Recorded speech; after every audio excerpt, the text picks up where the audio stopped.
Hi உறவுகளே, இன்றைக்கி என்ன நம்ம சாப்பிட போகிறோன்னா, எங்கள் வீட்டில் இன்றைக்கி எறா செஞ்சுருக்காங்க. அதாவது சிவப்பு எறா. அதாவது இது கிலோ 400 போகுது.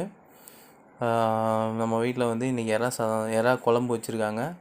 இன்றைக்கி ஸ்பெஷல் எறா நல்லா வெந்திருக்கு. நல்லா ஆனால் என்ன ஒன்று, கொஞ்சம் குட்டி குட்டி எறாவாக இருக்கிறதால க்ளீனிங் பண்ணுறதுக்கு ரொம்ப கஷ்டப்பட்டு இதை செய்ய வேண்டியதாகி போச்சு. ஆனால் இந்த மாதிரி சின்ன எறா நல்லா டேஸ்ட்டாக இருக்கும். அதனால் நீங்கள் பெரிய எறா கொஞ்சம் க்ளீன் பண்ண ஈஸியாக இருக்கும்னு பார்ப்பீங்க, சாப்பிடவும் நல்லா இருக்கும்னு பார்ப்பீங்க. பெரிய எறாவை விட சின்ன எறா சூப்பராக இருக்கும். வாங்க சாப்பிட்டு பார்க்குவோம், எப்படி இருக்குன்னு சொல்லலாம்.